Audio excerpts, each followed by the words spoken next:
Today I'm building a top-tier gaming PC from 2008, the kind of machine that was basically impossible to put together back in 2008 itself. Then we'll actually play the games that were coming out around that time. And on top of that, I'll show you a crazy CPU overclock where I literally doubled the clock speed. The budget for this thing is about $3,000 in 2007-2008 money. Let's start with the CPU. Obviously, none of these parts are brand new. It's 2025. Where am I supposed to get this stuff sealed in box? The previous lucky owner of this processor absolutely cooked it with liquid metal. The liquid metal turned into solid metal, and this is the result we've got. Man, the good old days. Back when I hadn't even escaped the plantation and I was already trying to build gaming PCs. On top of that, this is a 771 socket chip. You can even see the little adapter sticker slapped on there. The CPU is called Xeon X5482. When it launched back in 2007, it cost $1,279 and was considered one of the most powerful chips you could buy at the time. 4 cores. I'm obviously going to modify it a bit. My precision skills aren't exactly NASA grade, so I'll be cutting shallow notches, just deep enough to make it fit, but not deep enough to destroy the CPU contacts. These weird bumps on the heat spreader are really bugging me, so I'm gonna knock them down with some sandpaper. And of course, I can't resist giving the heat spreader a quick polish. There's almost no practical point to it, but look how it shines. Without this whole ritual, the CPU would only boot on the 5th attempt. Next up, the motherboard, my dear friends. An insanely expensive overclocking board for its time. ASUS P5Q Premium. At launch, it cost $380. It has a legit 16-phase VRM for the CPU, so overclocking is basically its middle name. And here's what this dragon actually looks like. Huge heat sinks tied together with tiny heat pipes to the point where mounting a cooler properly is a pain.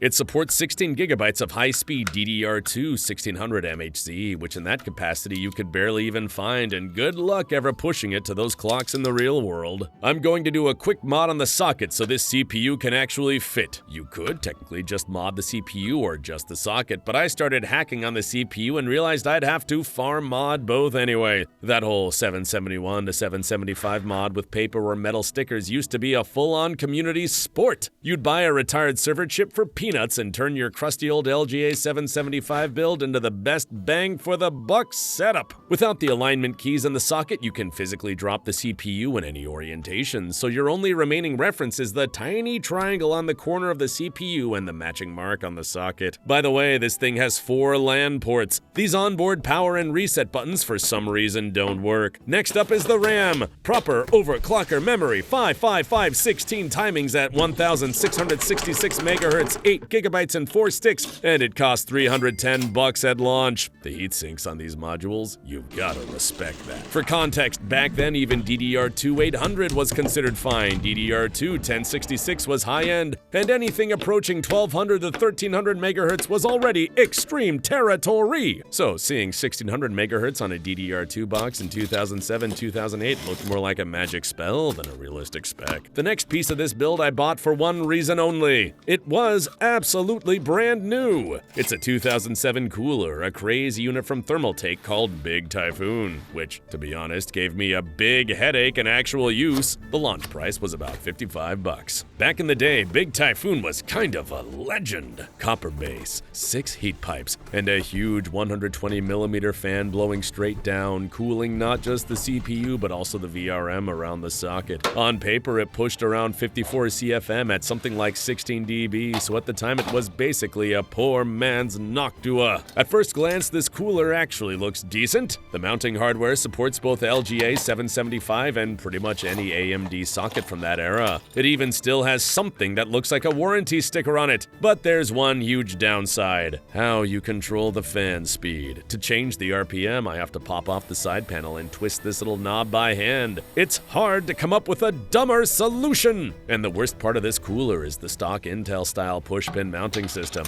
I absolutely hate it. Trying to mount this thing when you've got huge heat sinks all around a socket is a special kind of torture. Now the case, Raidmax Sagitta, a gaming case released around 2007. Price tag back then was about $60 for this work of art. In the late 2000s, it was marketed as some kind of ultra gamer chassis with a space-age design and blue LEDs everywhere. In reality, it was a classic all the budget went into plastic situation, lots of flashy lights, but the metal is so thin it bends if you look at it funny. As a prop for a 2007-2008 themed build, though, it's perfect! Of course, it's not new, but it's in really good used condition. It looks like a toy and feels like a toy. It's light as a feather. They clearly didn't waste any steel on this thing. Everything flexes from the slightest touch. It did disappoint me a bit. When I picked up a 2007 Mac Pro at the post office, about 20 kilos, close to 45 pounds, I thought my back was going to snap. But that's when I knew I was holding something truly solid. When I picked up this case, I honestly thought the seller forgot to put the actual chassis in the box. That's how light it is. Next up is the power supply, Chieftec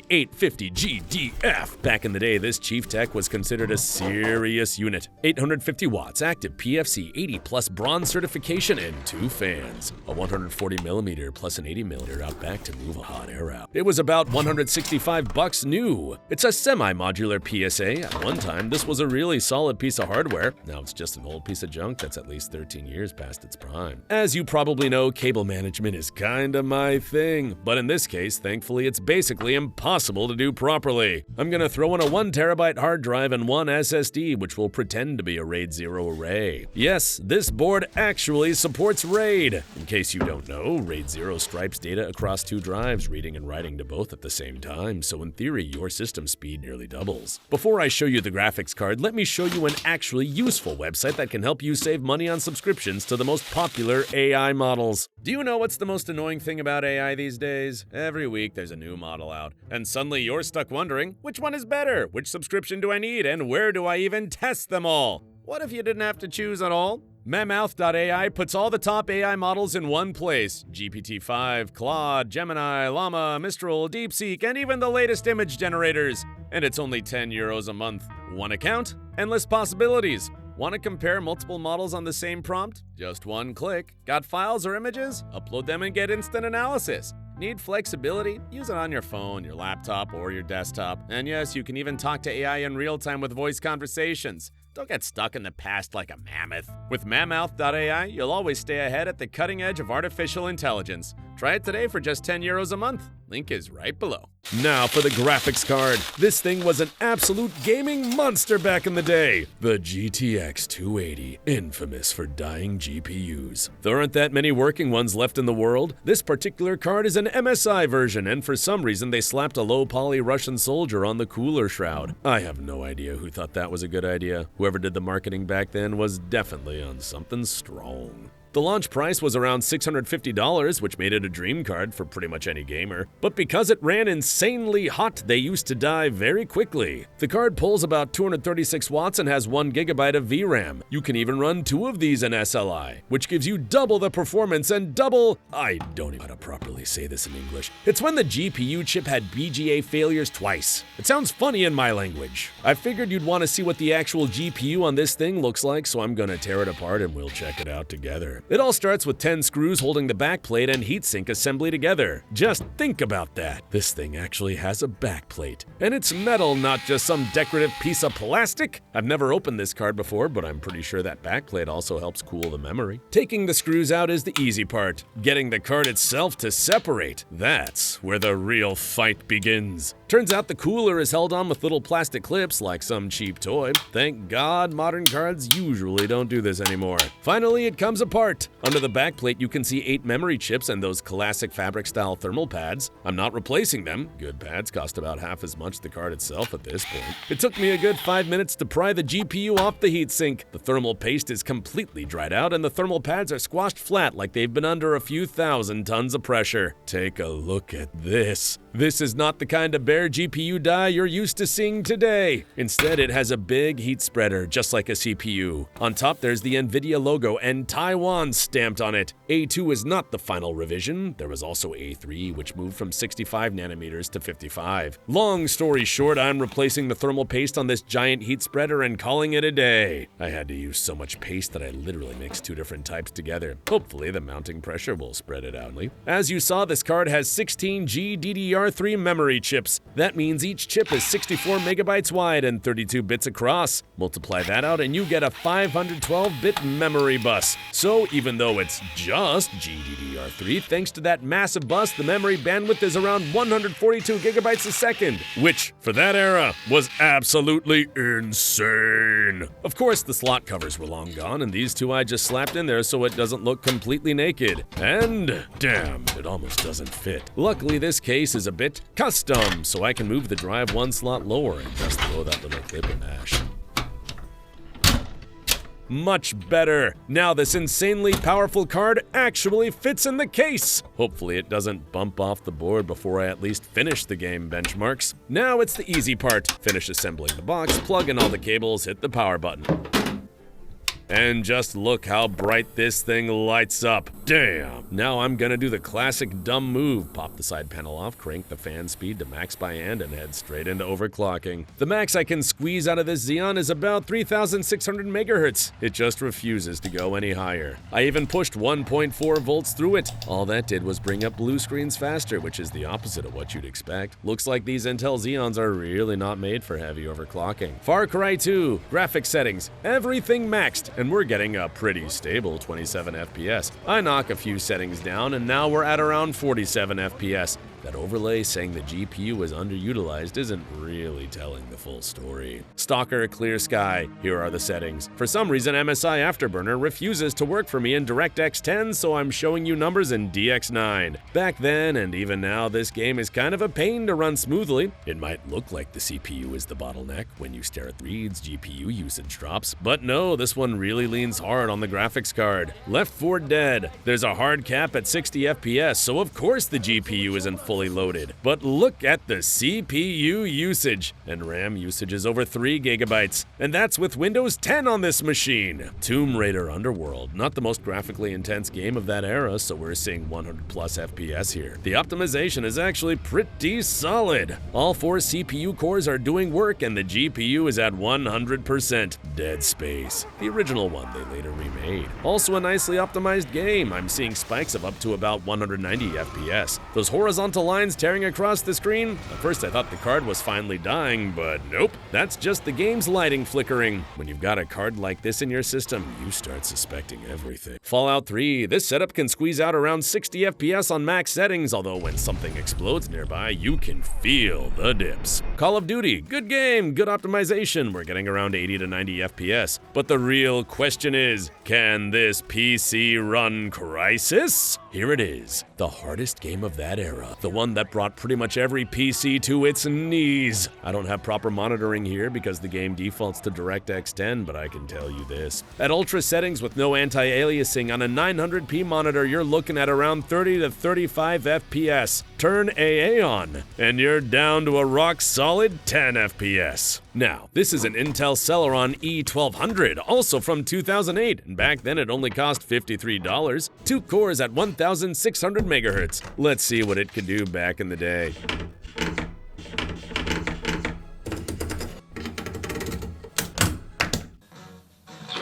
Just kidding. Here are some games from that time. As you can see, even back then, this was very clearly not a gaming CPU. In most titles, it couldn't even hit 30 FPS, and I'm not even talking about Crysis. That was a slideshow. The recommended CPU for smooth gameplay there was a Core 2 Duo, and even without any monitoring, you can see the Celeron is stuttering like crazy. Now let me show you what happened if you had a proper overclocking motherboard back then. You could crank the FSB and overclock this Intel Celeron to almost double its stock speed, from 1,600 MHz to around 3,000 MHz on the cores, basically turning a bargain bin Celeron into something roughly equivalent to a Core 2 Duo in terms of performance. And just like that, our FPS literally doubles in every game. Just look at it. You can actually play Crysis now. And that's still on ultra settings, by the way. These days, sure, you can still overclock stuff, but you're not turning a Pentium into a budget i5-13600. Back then, though, kinda felt good.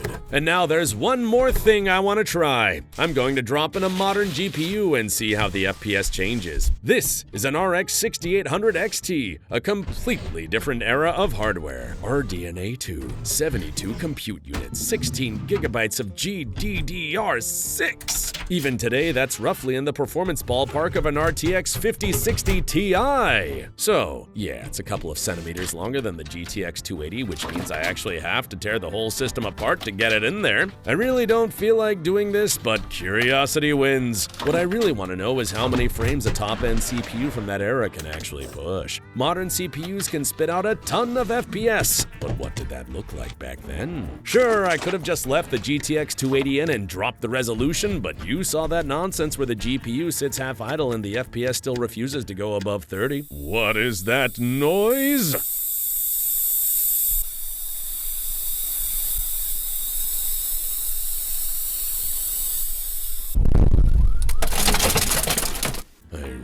The guy who sold me this power supply and forgot to mention that defect regrets it deeply. I'm honestly scared to even hook the card up to this thing. The PSU could blow up and take the GPU with it. And of course we're on Windows 10 because it just auto-installs all the drivers for you, which sounds great. Alright, this is already looking much better. Ultra settings, and with this FPS it's actually playable. I was expecting more, but at least it's not a slideshow. Stalker, see? This is what I was talking about. In the reads, it's showing like 165 FPS, and that's probably with VSync still on. So why was the GTX 280 stuck at 30 FPS and showing as underutilized? If you know what's going on there, drop it in the comments. Tomb Raider is sitting at almost the same FPS, and sometimes even lower. Looks like this is pretty much the ceiling for the CPU in that game. Or maybe it's because I had to lower the CPU clock a bit. I dialed it back because the chip was overheating. Dead Space is showing about the same results. On the AMD card, the lighting is flickering too, so either it's just the game or I'm coping and the card is dying. But here it's very clearly a CPU bottleneck. Even the explosion slowdowns feel exactly the same. I was expecting more from this game. Call of Duty is even more fun. Playing on the AMD card, I started noticing all kinds of weird issues, like this stuff here. I didn't even bother turning on 0.1% and 1% low graphs, I'll be honest, I was too lazy. But trust me, the game stutters hard. Geez, Sergeant, eyes up, stop spacing out. Anyway, I hope you enjoyed this $3,000 retro build. So what do you think? Was this $3,000